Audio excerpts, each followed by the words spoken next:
What I got, you can't buy. It resides between my eyes. Walked through the fire, came out better on the other side. See, life's like a beach if you find the sand. And right now, I feel like 100 grand. You are listening to Inspired Insider with your host, Dr. Jeremy Wise. Dr. Jeremy Weiss here, founder of InspiredInsider.com, where I talk with inspirational entrepreneurs and leaders like the founders of P90X, Baby Einstein, Atari, many more, and how they overcome big challenges in life and business. And this is part of the e-commerce mastery series where top experts teach you what really works to boost your business. Our sponsor today is Rise25.com, where entrepreneurs of 6, 7, 8-figure businesses come together live and in person to solve their biggest business challenges and leave with lifelong friendships. And check out Rise25.com. It's run by myself and co-founder John Corcoran. It's application only. Today, I'm really excited. We have Brad Weimert. He started Easy Pay Direct in 2009, and it's an online credit card processing company for high-level e-commerce businesses. They especially help high-volume businesses who are susceptible to consumer disputes. The Easy Pay Direct platform currently serves more than 60,000 merchants, including Infusionsoft, Digital Marketer, and so many more. Brad, thanks for joining me. Yeah, thanks for having me, man. I appreciate it. You know, there's so many places to start, like just with the adventure side of things, but I figured we'd start with some of the business side, and we'll get into the adventure side because I want you to tell some stories about that. You on the side of cliffs on your website, but you know, with Easy Pay Direct, you deal with high volume and even high risk companies, right? So what are some examples so people get an idea? I can give you kind of a brief synopsis of what risk is in credit card processing and what the pain point is. But risk is a spectrum, and first and foremost, if you are doing business online at all, you fall onto the risk spectrum. So the term high risk is moderately offensive at best, but it is, for better or worse, the term that the credit card processing merchant account world uses to define e-commerce.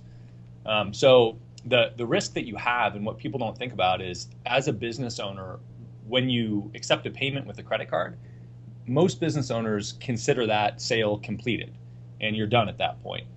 But the reality is that think again, right? Exactly. So Visa and MasterCard, Discover, American Express give consumers 6 months from the final point of delivery to dispute any charge.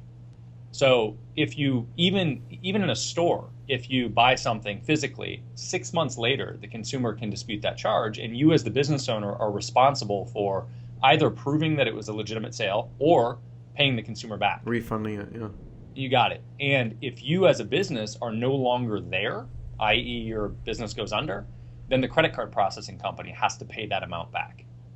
So the more volume you do, the more risk that puts out for the credit card processing company. And you know, even if you have a wonderful business, I mean, some of the best businesses in the world that are behemoths go under. So we've seen that happen, all the time. So that risk is real. So on the spectrum, you know, on the very low end, you have something like McDonald's, who has basically no risk. You know, people walk in, albeit not great quality. They know what the quality is going to be. Right. It's very low dollar amount. They swipe a card or put the chip in, and they walk out with the product immediately. The opposite end of the spectrum is, you know, an e-commerce company that has a trial offer where you get, you know, a magical supplement concoction that enhances your manhood and is guaranteed to do so in 10 days. Right. And then it automatically rebills you after 14 days. Right. I like hearing that scenario. I mean, that's like the other way under, not personally, but I mean the way other end of the spectrum, right? So you're talking about risk factors for people. They're doing a trial offer, they're doing automatic rebill, they're making huge promises and claims, right? So that talks about some of the things that you're getting into an area where you could increase your risk of chargeback, right? Yeah, totally. So you hit on a few of them. So, you know, I laid out 15 things right there that are risk flags, but e-commerce in general, recurring billing, any sort of unregulated supplement. So there is just this whole world that we're very, very involved in the nutraceutical space. So that's one of our big verticals that we operate in. But what those supplements are, huge deal. Even what media is out about them. You could be selling a supplement one day, no problems. Then all of a sudden it shows up on Dr. Oz and it goes under, massive critique, or a whole bunch of shady business owners start doing unscrupulous things to sell it. All of a sudden that supplement is, on the You're blacklist. lumped in with them, essentially. Totally. That stuff, the trial offer thing you mentioned is a really sensitive topic. There are only a few banks in the country that accept trial offers. We have to work with them as a result. There's lots of stuff along those lines. So what are also some high risk that we didn't talk about? So like the trial offer, an automatic rebill, huge claims. What else are big risks that you see? Yeah, well, any kind of recurring billing at all.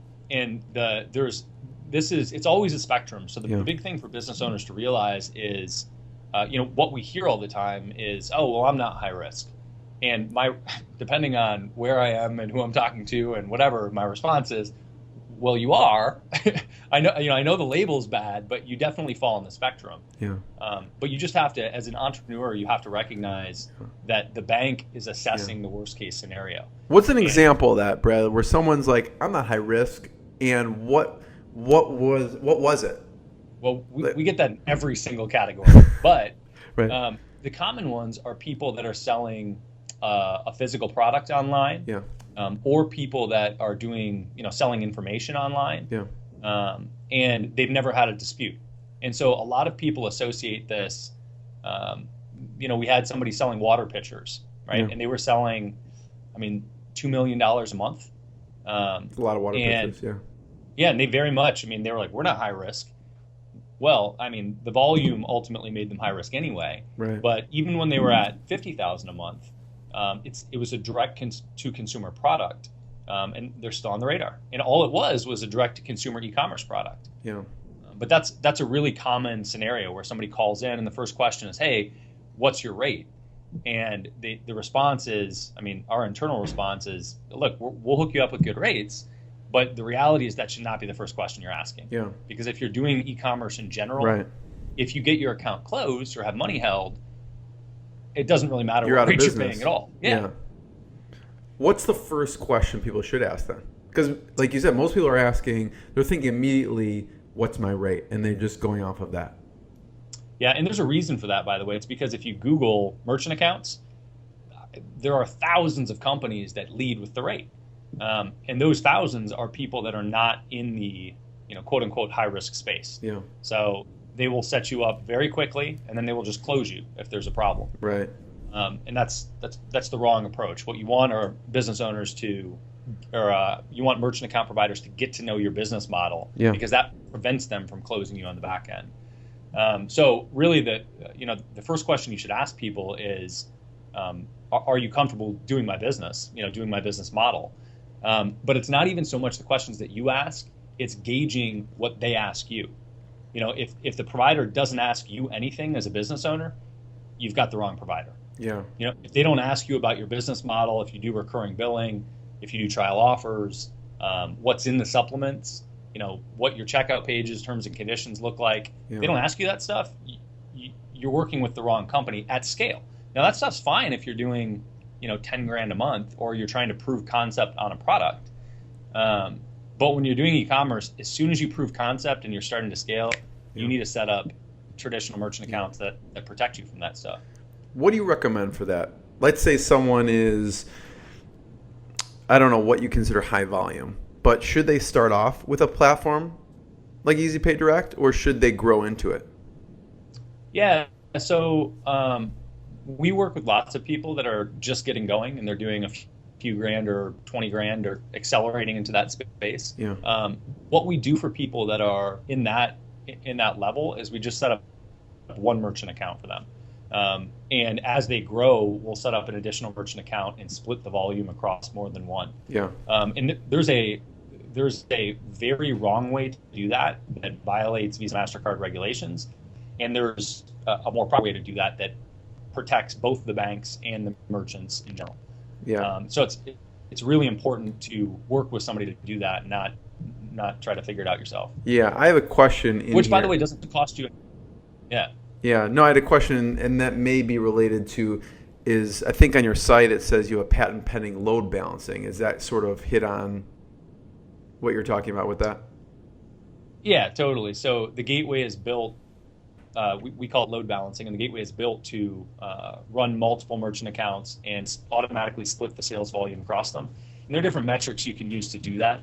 But the intent behind it is that if you have a spike in volume, you introduce a new product, or one of your providers just freaks out for some reason or decides they no longer want to work with your business type, not even you necessarily, but the whole business industry, it doesn't crush your business. You can just click a button and it diverts all the sales to the other providers. Yeah. So can you talk about worst case scenarios you've seen? Obviously, people have been burned, and we, you don't have to name companies, but I mean, we know stories of people being burned and people shutting down their account or locking it, so you basically don't have access to the money that you sold. What's some of the worst case scenarios you've seen with people who ended up then switching to you? Because you probably heard it all at this point, I'm assuming. Yeah. Worst case is a funny question because in my mind, the ones that are worst case are the guys that are doing millions a month. Yeah. Or girls that are doing millions a month. But it's all relative, right? Right. So, well, whatever you feel is worst case. Yeah. Well, no, I'm just pointing out that like, people that are listening, if they're doing 20 grand a month, losing 20 grand might be more relevant and painful to them than the business losing 2 million. Right. Especially when you're starting a company, like cash flow is a serious issue, especially if you bootstrap. So, but keeping that in mind, we had a company that was selling. How do I do this without giving up too much? We had a company that was selling a product and it had a refillable item. So it had a subscription that was happening with it. Okay. And the product they sold very inexpensively. It was their loss leader. And then they had the subscription happening. Kind of like, razors or something. Like if someone's selling razors and they sell the blades or, some refillable, reusable, consumable part. You got it. Okay. Exactly. So they were doing a couple million a month, and they had stocked up a whole bunch of the refillable, whole bunch of the razor blades. So they're basically giving away the razor itself, and then they're selling a subscription to the razor blades. Yeah. And they stocked up all these razor blades in house, and they had signed a contract to have a minimum order quantity of the razor blades. And then their marketing kind of took a dip, and so they weren't selling as many of them as they had stocked. So every month they were increasing their stockpile, their cash flow was going down, and on top of that, they had grown really quickly. And so that initial growth from 200 grand a month, I think it went from 200 grand a month to 800 grand a month inside of like 2 or 3 months. Yeah. And then up to 2 million a couple months later, and it kept going, which is exciting, but they were funneling all that money back into advertising, right? Yeah. So through that process, they went through a period where they weren't handling their refunds in a timely manner. They didn't have staff, right? So they grew really quickly. Right. And so people would request refunds. And what happens if a consumer requests refunds and you don't give it to them in a very quick period of time is they dispute. Yeah. So their chargebacks went from nothing to 0.5%, which is when Visa and MasterCard start paying attention to you, up to 1% and a little past 1%. And they burned relationships with several banks, merchant account providers as a result. Yeah. They must have gone through 10 different merchant account providers. So as they got closed, we would have to talk to a new bank, work with a new bank, et cetera. And so the whole time we were working with them to manage their chargebacks and disputes. All we can do is tell them what to do. Whether or not they do it is another story. Right. And it's also internal operation thing, the customer service and the refunds and managing that, et cetera. Yeah. But ultimately, what happened is we had set up multiple merchant accounts. They kept going through them, set them up, and eventually none of the banks in the country would work with them.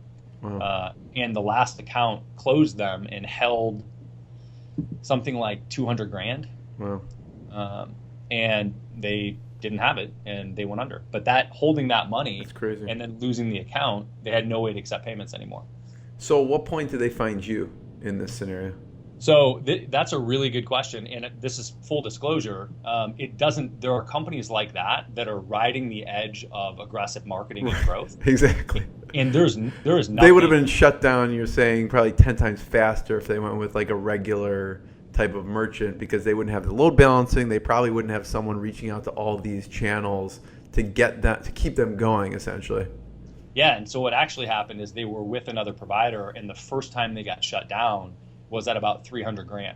So they were doing about $300 a month. They came in to us, and I think they came into us, and we set up a new account, and we kind of worked with them through that process. But yeah, they would have been done immediately. And there were a few pivotal points where they were again done, and we sort of pulled punches to get them going. You basically revive them with some shock treatment, yeah. Well, in what we do is because we're also, it's in our interest to protect the banks as well. So if somebody's doing something that's fraudulent, we can't help them, right? If somebody's doing something that's deliberately fraudulent, nothing we can do. But if they're doing things that are that can be corrected, we can work with them to help them reduce their chargebacks, reduce their refunds, make the business cleaner. And that's what we did for 6 months, and it kept them going. I could hear these stories all day, Brad. Talk about for a second. I want to hear another worst case, but talk about for a second this case. You also see the internal workings of what they're using for the marketing, the web pages.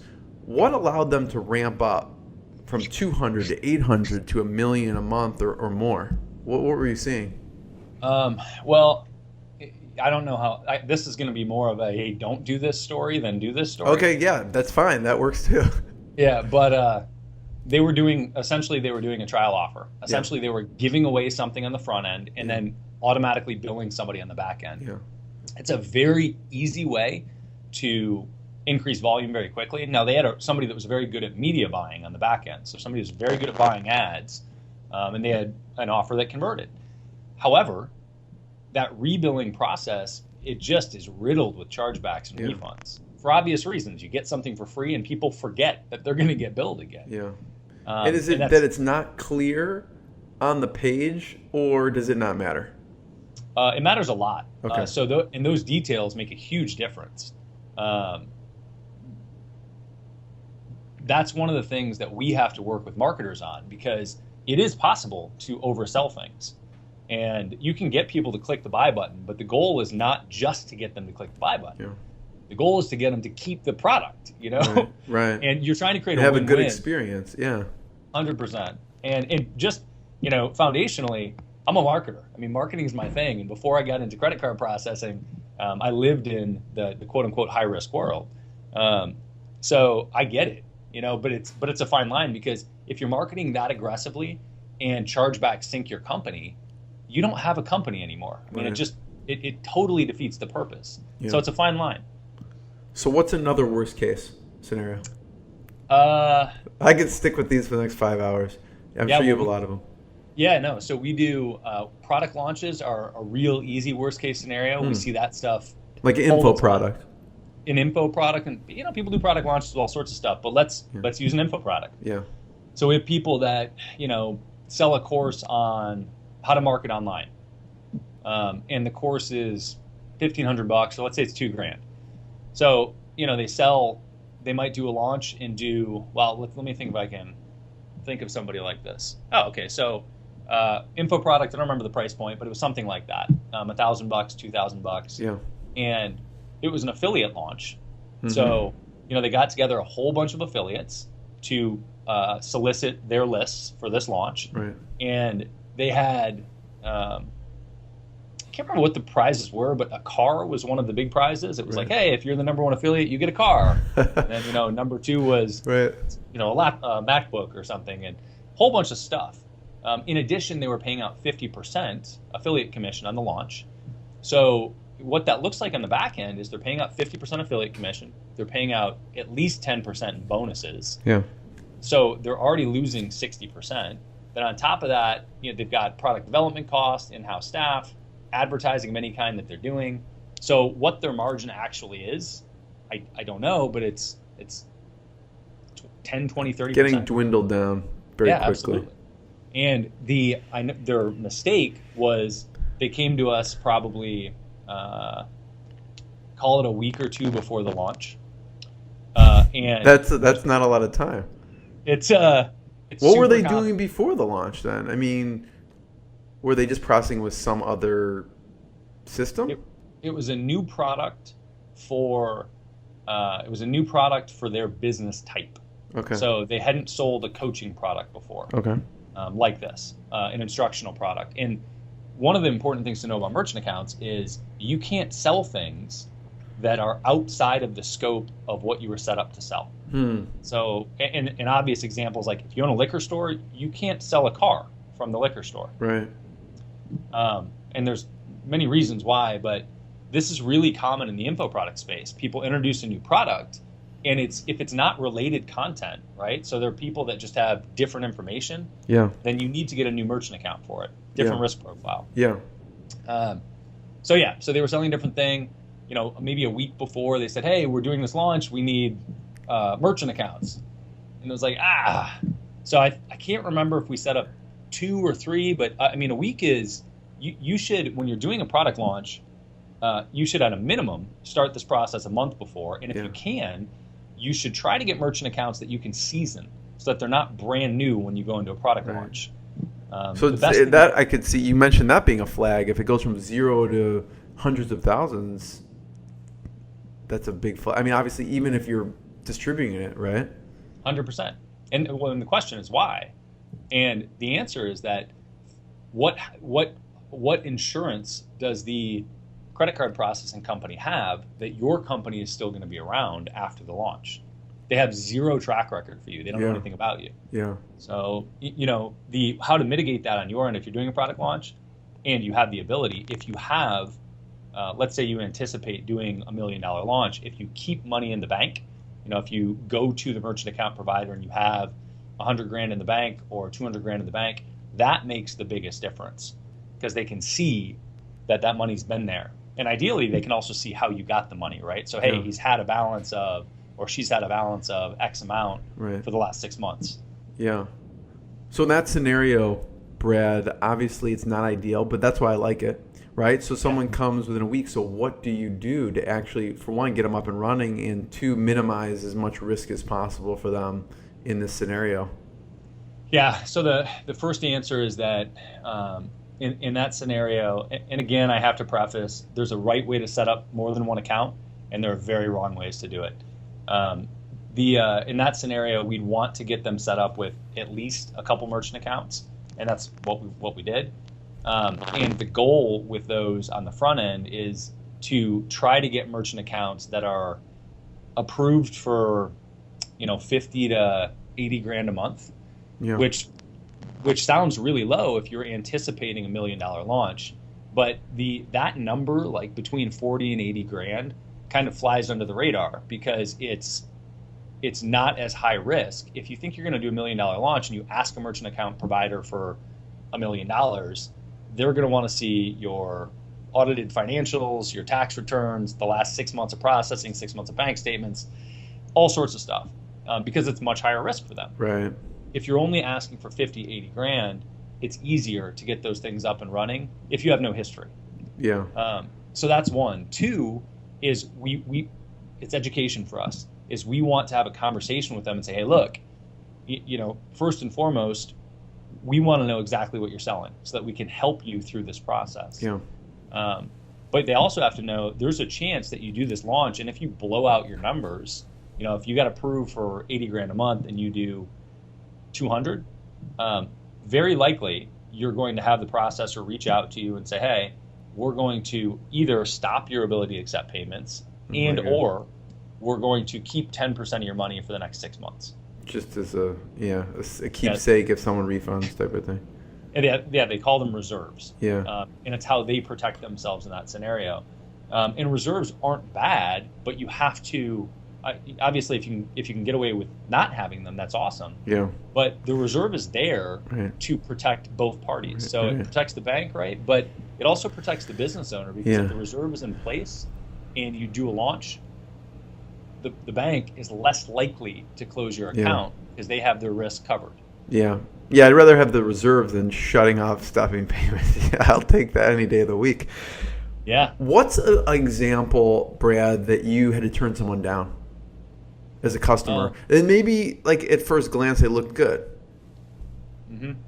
So there are prohibited industry types. Like that's like marijuana. So marijuana is a unique one and also a very hot topic right now because it is legal in many states now. Right.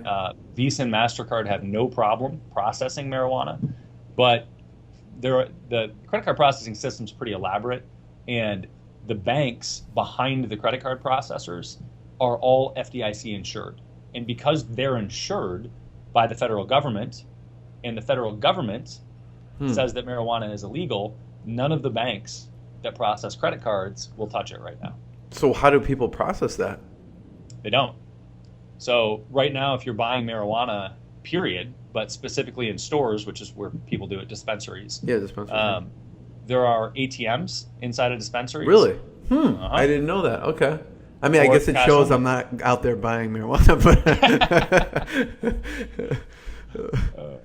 well, it's much less taboo today. It's there's marijuana everywhere. It's crazy. Right. It wasn't like that when I was growing up. So marijuana, what other businesses have you had to turn down? So one that's much more confusing to people are nootropics. So really? Mm-hmm. So there are, and it all depends on what the supplement is. It all depends on what's in them.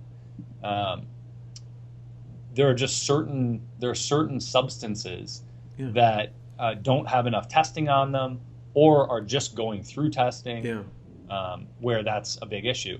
And actually, one that's kind of in between here is CBD. Interesting. Because, what is it? What are they saying about that? So CBD is a cannabinoid. It's part of the cannabis plant. And there are something like 37 cannabinoids, THC being one of them, which is the psychoactive ingredient. Right. It's a psychoactive cannabinoid in marijuana. But CBD has no psychoactive properties. It doesn't get you high. It doesn't do anything except it supposedly has a bunch of medical benefits. So it has, I've read up on CBD. It's got for pain in general. Yep, pain, anti-inflammatory properties, et cetera, et cetera. Yeah.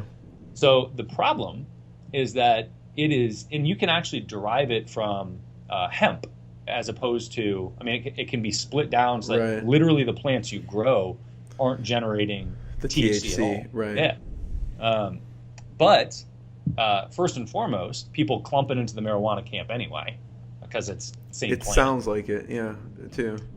But beyond that, so we were in the middle of working with a bank to go live with the CBD solution. Currently, there's nobody in the country that will touch it at all. And outside of the country, there are a handful of people that talk about being able to process it.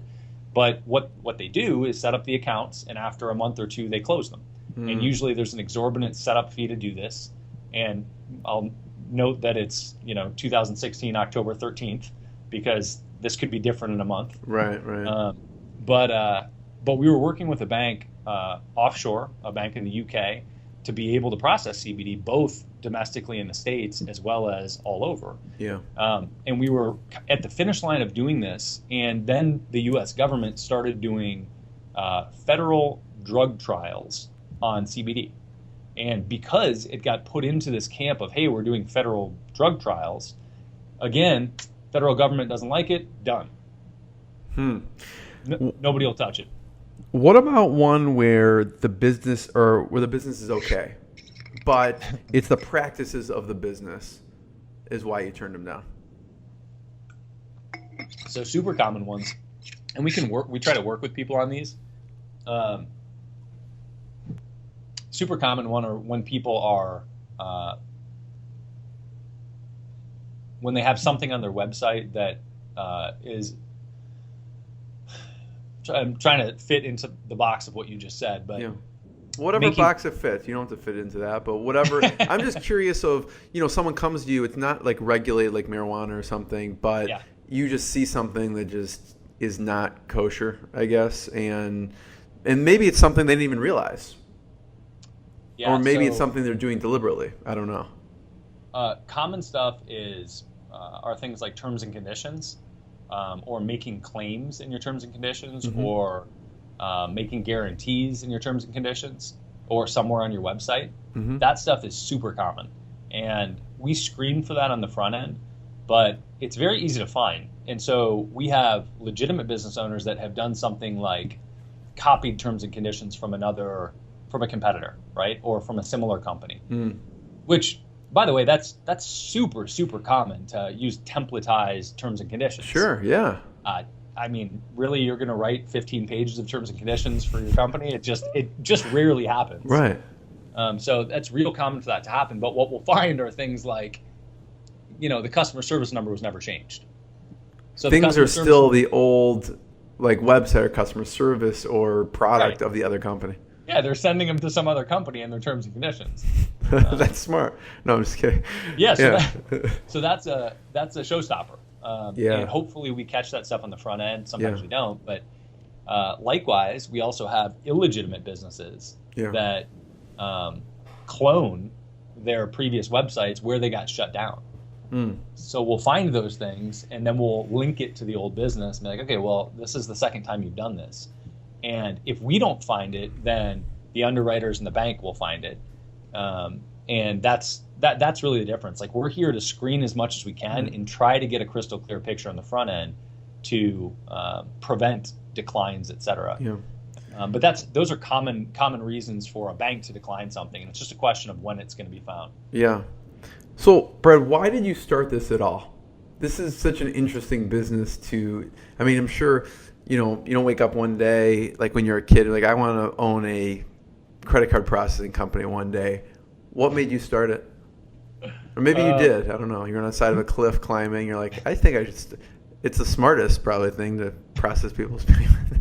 Yeah, well, it's kind of a two-part answer. So I got into this industry because I was in really hardcore direct sales, and it was transactional. I was closing people at the table, and it was like, hey, buy it now or you're never going to buy it. Right. And that's how my life was. And I took a step back from that and thought, all right, well, how do I change? How do I create the best opportunity that fits my lifestyle? Yeah. I want to stick there for 1 second, because you were breaking national sales records, right, with your selling. So talk about some of the methods you used to become number one out of, I think, like 30,000 people. Yeah, so I worked for this company, Vector Marketing, who was a recruiting machine. I mean, they bring on tons and tons of sales reps. Yeah. And we were selling kitchen knives at people's counters, and it was it was in-house, close you at the kitchen table. Literally, Literally, yeah. And I was the number one rep in the company in 2001, and I was with the company for a few years. And now I've got a whole bunch of core friends that came from that background as well. I honestly... What were you doing at the time that made you so successful? Yeah, so I credit the company more than myself for that. I mean, the company had a very good training program. It was very cookie cutter. It was like, hey, say this, do this. It was a tangible product, so you could do a product demo and show people. What made me, what allowed me to get to that point was working harder.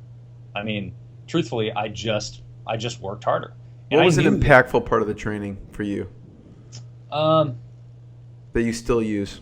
Or maybe you train your staff on it? Yeah, role playing. The most underutilized, significantly impactful item in sales training, but I believe in all training, is role playing. Yeah. People are, specifically when you have kind of unique terminology. I mean, in payments, good God, like we have so many acronyms and nonsense that nobody knows what the hell we're talking about unless we distill it to a simple concept. Right. And if everybody in our company is using different words to define the same thing, that's a huge problem. So especially when people are uncomfortable with language, they need to just recite a script to embed it. And once they have done the script 100 times, 1,000 times, then they can deviate because they start to understand the concepts. But until you really have a firm grip on the concepts, don't try to deviate. Just literally do and say what somebody tells you to, because they've thought through the words and why the words should be the words, hopefully. Yeah. So why do you think you work so hard at the time? So why do I think I work so hard? Yeah. I don't know how to do anything else. I mean, was that something that you learned like growing up? I mean, was there something instilled in you, like your mom or dad, or I'm just curious where that comes from. Yeah, both. I mean, I think a lot of it comes from my father. Yeah. My father is a very A-type. I mean, he's just straight Boy Scout A-type. Wanted to be a doctor when he was younger, so he went to medical school, became a doctor. He's going to retire here in about 6 months, finally. But I think about that and like that's a very dedicated path where you're just grinding and that's just all you're doing. Right. So I think that's where it came from. And ultimately, sales was a blessing for me because I was equally disciplined, just in the wrong disciplines. What do you mean? I mean, I was complete delinquent in high school. So really? Oh yeah, and I'm an extremist. If you haven't noticed or figured out from the aesthetic or I don't know whatever, but in high school those extremes. Well, give me an example of you being a delinquent in high school. I'm sure the statute of limitations have passed. So I don't even know what that term means, but like we'll go with it. Yeah. On the loose end of things, I skipped class all the time. I'm sending this to your parents after recording, so go on. Yeah. I'm a super open person. Okay. They know all these stories. But I probably got arrested 10 times in high school. Never for anything malicious. It was always sort of, I got minor in possession of alcohol. I got arrested for having marijuana. Always stuff like that. Right. But a lot. So my parents were highly concerned with that. Sneaking out at night, all that nonsense. Right. So how did you turn that into being a hard worker and being the number one out of tens of thousands of people? Yeah. So or did something awaken you? So I know specifically what it was, which is the people that I was surrounding myself with. So in high school, I had a friend, a friend named Joe Martoni, who I would love it if he saw this and reached out to me. I haven't talked to this kid in 20 years. Let's find him. Yeah, right. I've tried. He's off the grid. Trust me, I do some research. We'll see what we could do. Joe Martoni. Okay. So I loved hanging out with Joe, but one of Joe's, he was 2 years older than me in high school. He was a junior. I was a freshman. And one of his favorite lines was, "I'm not a nice guy." So I would ask him to do something and he'd be like, "Fuck you. I'm not a nice guy." And I'd be like, and I'm a very impressionable freshman. And surrounding myself with that, he also, like, I remember very vividly him saying things like, "Yeah, I don't really care about my grades. I'm just going to be a social worker and make 40 grand a year and, it'll be fine." And I was like, I just remember thinking, okay, but you're so impressionable when you're younger, in particular, to older people, but just you're so influenced by the people you're around. Even if you think it's a stupid idea, you hear that stuff enough, right, and your actions change, right? Yeah. You're not as deliberate about your behaviors. So he was kind of the point there. And when I turned 18 and I found Vector Marketing, I found the sales company, a number of things changed. Group. The peer group was totally different. A few things in particular with their behavior like what? Made a radical difference. So Corey Lilburn was my first manager in Vector Marketing, and he just had he's now a great friend of mine, but he just had a phenomenal impact on my life. I mean, he came from a totally different background than me. He probably had some delinquent times as well, but he was so encouraging. And I remember I had never been in an environment where I got so much praise for doing what I was told to do. Interesting. And I also get the other side of this from their perspective and why it's like this, but retrospectively. but they taught me the sales program. They taught me the scripts. I went out and did it, and I came back, and they said they were so over the top enthusiastic. They're like, "Oh my God, that's so good! I can't believe you did so well." Blah blah blah.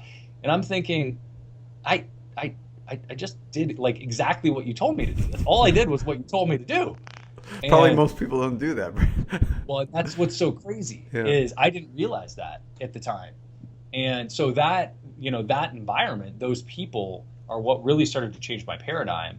And along with that, I realized the kind of the financial incentive component of, oh, wow, so I just do more and then I get more? Like, that's crazy. That's an awesome game. I can do that. And that's where it started, really. So I want to continue that after vector marketing, but who are your mentors today? Who do you bounce things off of? Who's a big impact now? So those are actively growing and changing. Yeah. The term mentor is a really loaded term. Yeah. And it means something. Colleague, it could mean whatever sometimes it's not like even someone who's maybe been where you want to be, but it's someone who's a colleague who you just, get certain advice from. Yeah. Yeah. So there are a bunch of people. I mean, I'm on a mission to build deeper relationships with people that align with me, right, or that I align with. And the longer I live, the better I'm getting at that. And a big reason for that is I've become very, very deliberate about that. So I do these dinners once or twice a month that are these over the top, invitation only. Like the whole process is mapped out. It's a extraordinary ordeal, but the intention of it is only to expand the circle of people that are specifically likely to be in line with me. So there are a few people in town that what I'm looking for now, I learn from lots of people. I've got lots of peers that are my age or a little bit younger, but are involved in entrepreneurship. Yeah. Or people that business is a common thread, right, for you and I and many people.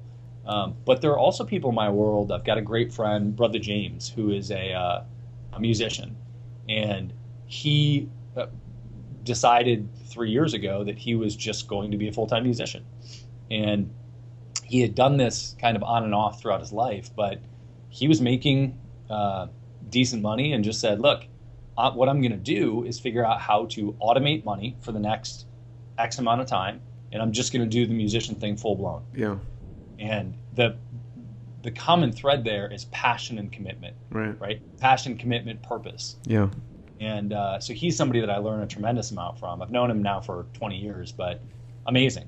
And then the other are people that have been down the road that I'm aiming to go down. Right. Yeah. So I've got a great friend in town that sold this company 2 years ago. They were doing, $20 million a year when he sold it, and he's learned a ton of lessons. Yeah. And he's 15 years older than me or so, maybe not quite, but it's an opportunity to learn from people that have already been there. So I try to get info from where I can, but I try to do both. So do you always have the dinners in Austin, or where do you hold them? Oh, so the dinners are fancy. So I send out 3 invitations, and they're always held at my place, which is on the 35th floor overlooking the water in Austin. Nice.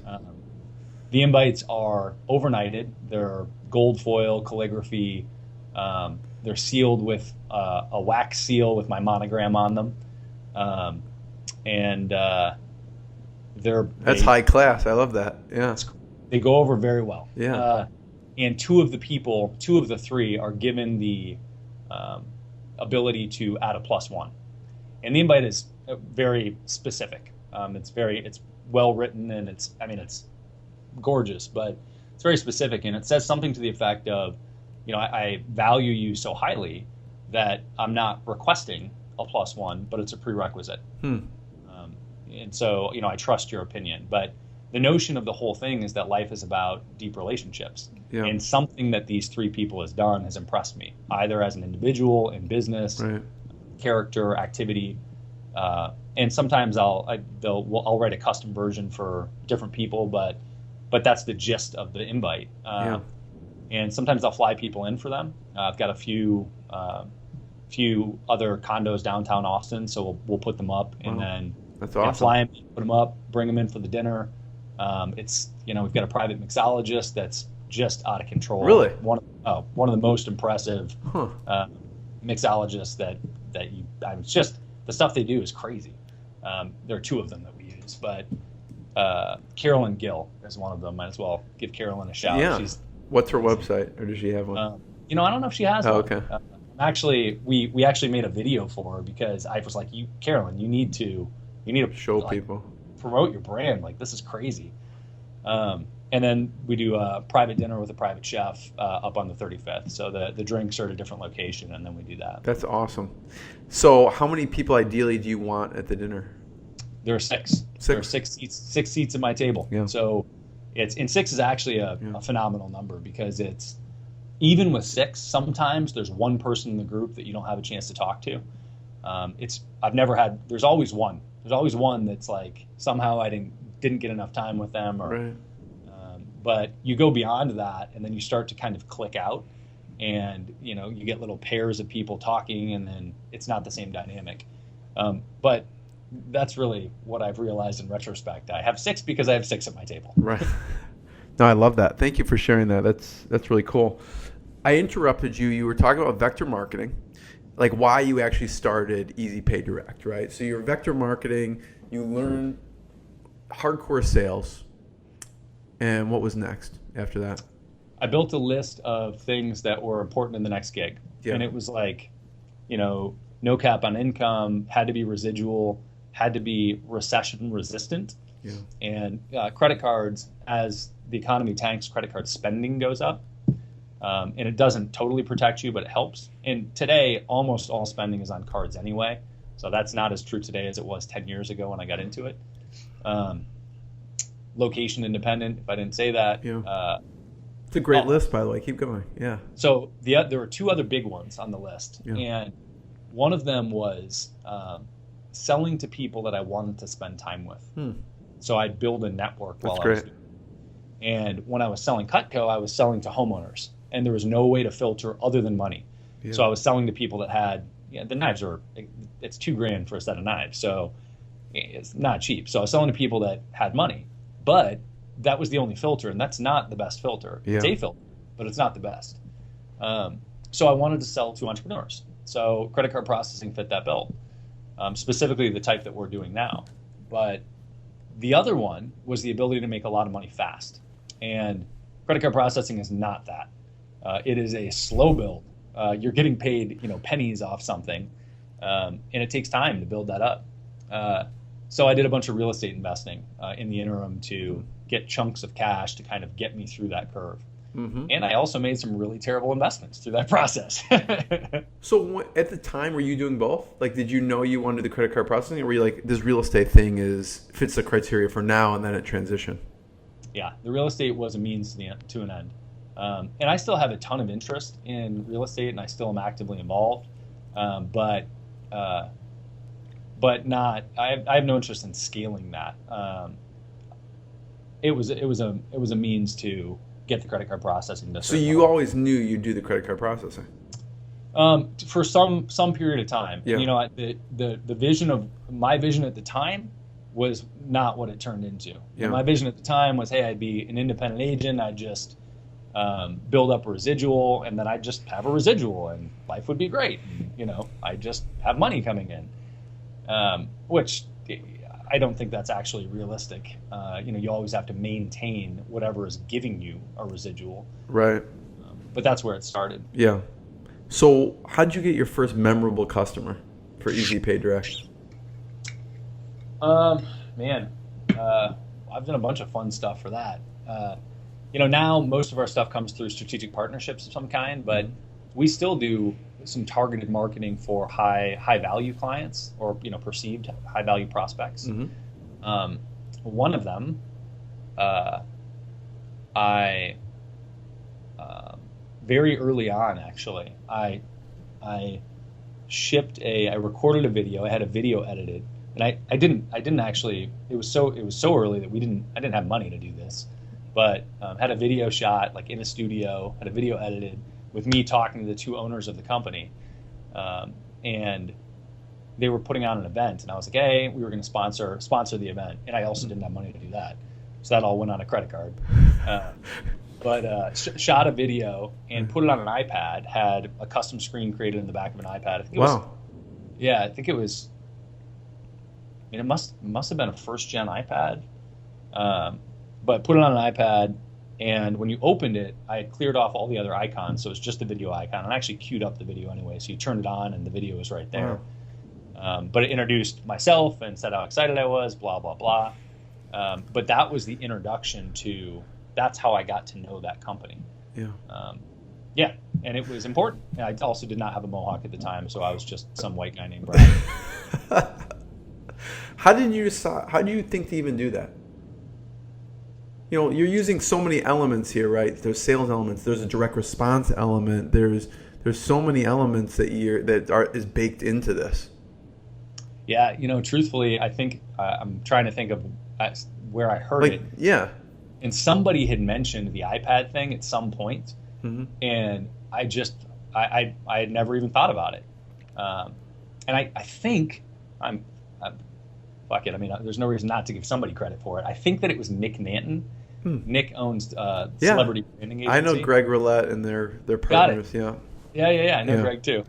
So yeah, I just saw Nick a few days ago at Genius actually. Oh, nice. But, okay. Yeah, Nick's a really interesting character. I'm a huge fan of him in general. But I think that he made a comment about that at some point. Yeah. And I think that's where that started. Yeah. Well, they're masters at video and they're masters at marketing too. So I would believe that for sure. So talk about the infrastructure a little bit. This seems like a very complicated business. Okay. What kind of staffing, like positions, do you need to run this? Yeah. You have to have development. So you have to have developers. And past that, we have marketing, operations, customer service, functionally customer service. We call them merchant support specialists.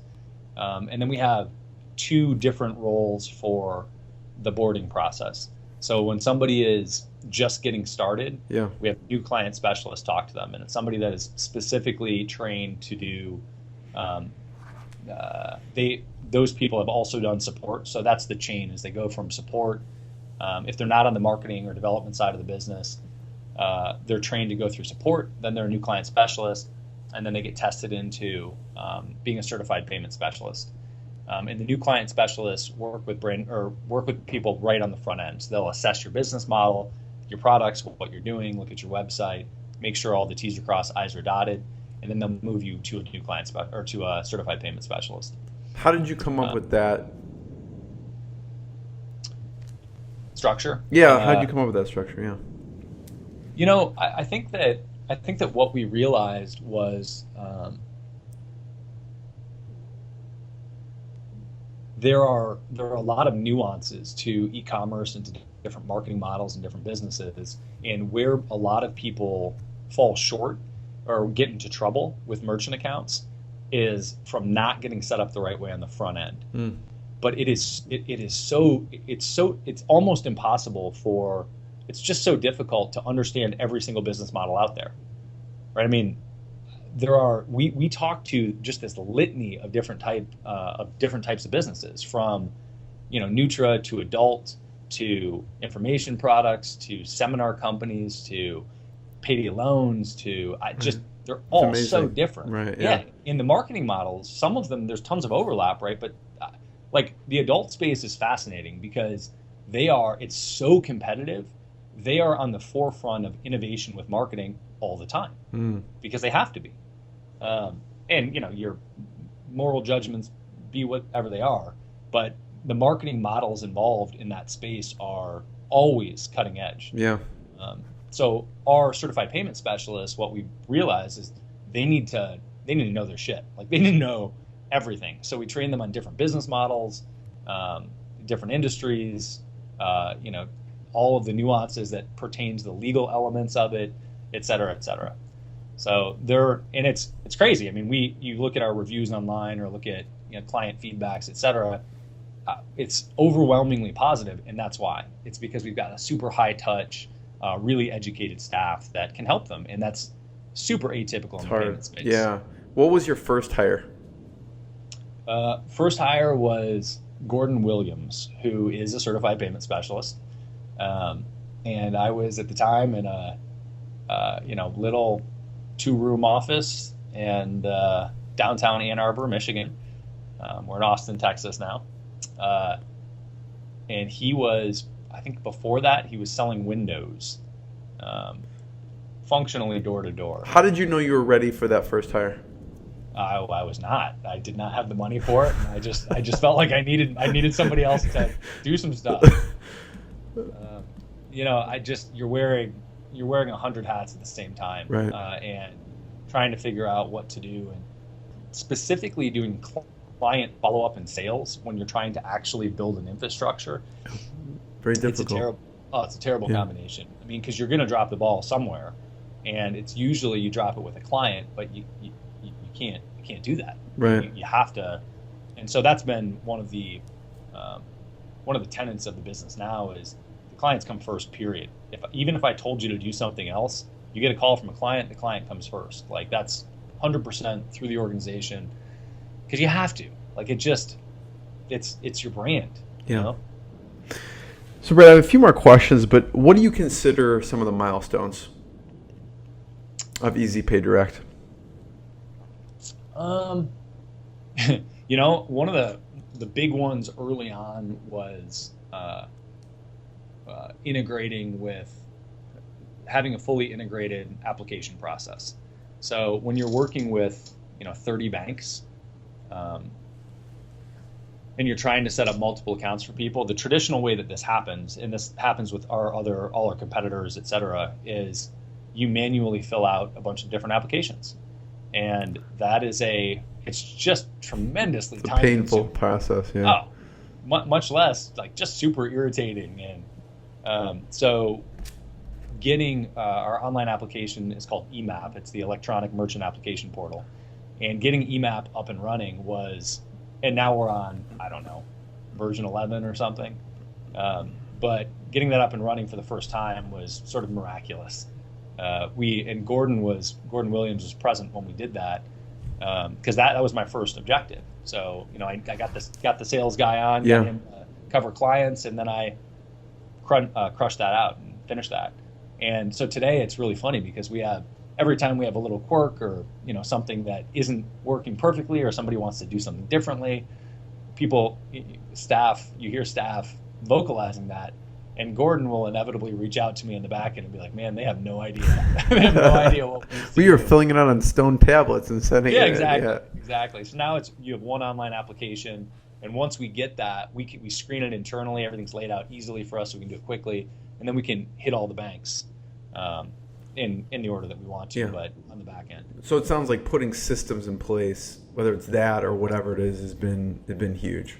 Mm-hmm.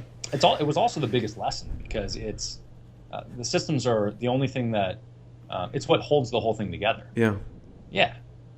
Yeah, I can go on a rabbit hole on this. I'm not going to because I'm really interested in the software and the systems that you use to run the business. I know there's many questions I won't be able to ask, but you have an amazing process for actually hiring, which we won't get to. But since it's Inspired Insider, I always ask, Brad, what's been the lowest moment and what's been the proudest moment for you? The lowest moment is tough. Because I know you've made some probably big sacrifices building this business, because you kind of smile when you're like, this was not a quick money business. It's a real slow relationship by relationship business. Yeah. I think that, I don't know about lowest, but the most challenging time in the business was, and kind of one of the scariest, actually, I was going to say going into significant debt. It was just putting everything on a card. but it was actually just before that. So it was actually before I made the commitment to go into debt, and when I was sort of terrified with the decision of it. And it was, hey, can I do this? And I don't even talk to myself that in those words, but ultimately that was the feeling. It was the I'm afraid to put I think the initial time I cranked essentially a loan cranked on my credit card was maybe 40 grand or 50 grand.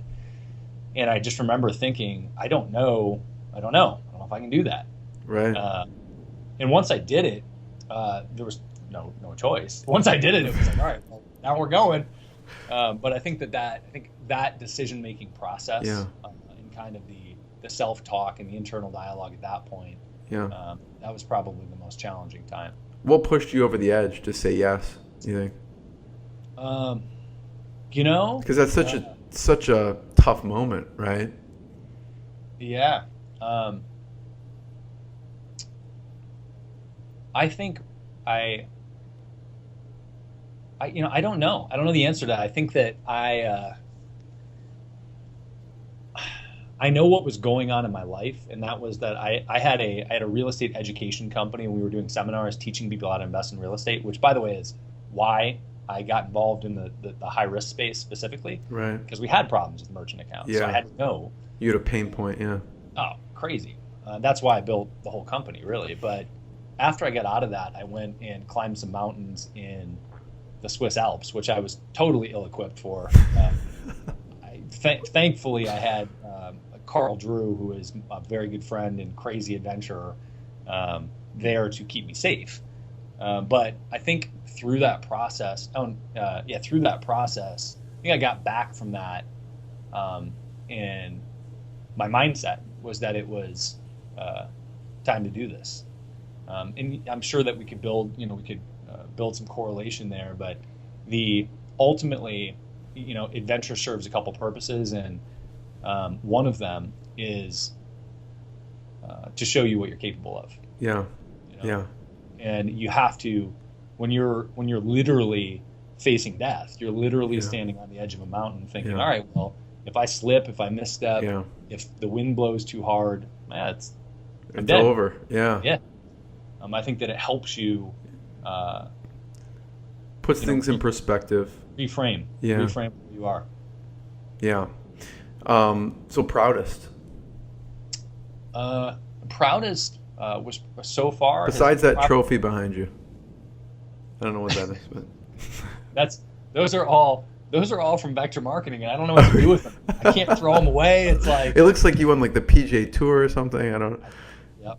No, I just have no idea what else to do with it. So the proudest really was last year, and last year I had this realization. I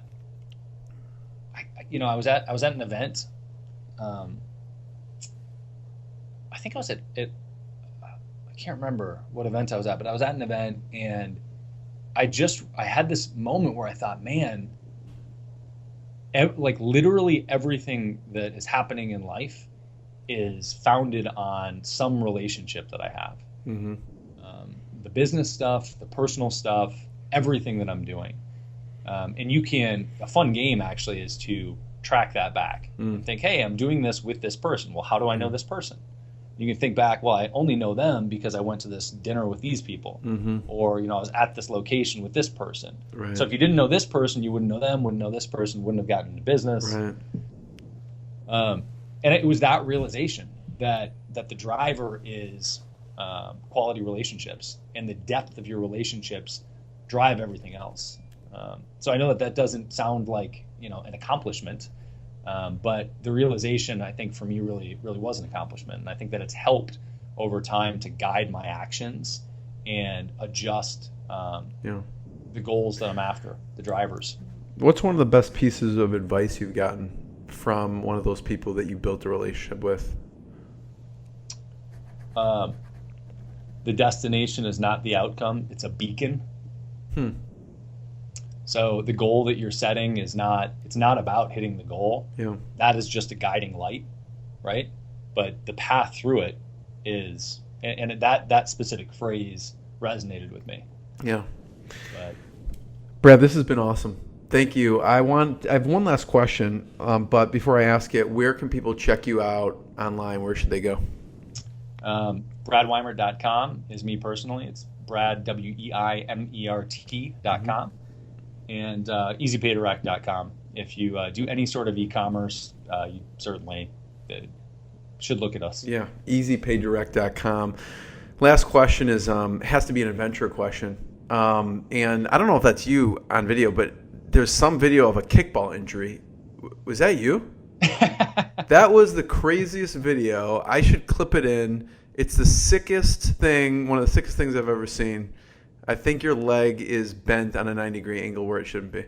Yeah, it's totally bizarre, man. I actually, I keep, it's on my Facebook profile somewhere. Oh, is it? Okay. And, yeah, and my left leg, my foot hit the third base bag, and it was not a breakaway bag, so my foot hit the bag and my leg just kept going. Oh, that's horrible.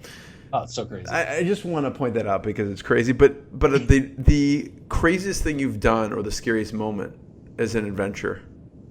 As an adventure? Yeah. The scariest moments for me involve heights, because I'm just terrified of heights. You wouldn't know that from the pictures on your page. You're like hanging off the side of a mountain. That's why I do them. But yeah, the scariest things involve heights.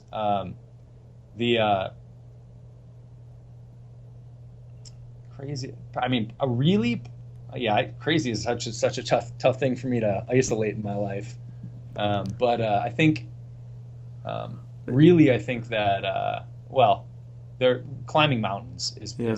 I didn't know if there was one in particular that was like a seriously near death type of experience. No. I mean, I see you. There were videos of you like doing, I don't know, loops in a airplane or something. I mean, there's a lot of crazy things that you do. It sounds like, but yeah, I'm always trying to find new stuff, man. It's what's next? What's next on your list to do?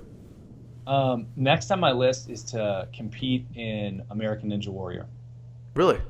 Yep. Oh wow. Yep. So I do a lot of rock climbing, and grip strength has a tremendous amount to do with that specific obstacle course. I've had some friends that have competed in it, and I don't know. At some point, I feel like doing an Ironman, but I've done a bunch of other like really long endurance things. But there's a huge time commitment involved there, and endurance athletics, it's not really fun. It's you get stuff out of it, but it's it's a huge time commitment, and it's grueling. Yeah, huge time commitment. So American Ninja Warrior is just, I think it will bring out the kid in me a little bit, and also just like the rugged dude. Like just get it. Brad, thank you so much. People should check out Easy Pay Direct. This was awesome. Thanks, Brad. Hey, thank you. What I got, you can't buy. It resides between my eyes. Walked through the fire, came out better on the other side. See, life's like a beach if you find the sand. And right now, I'm feeling like 100 grand.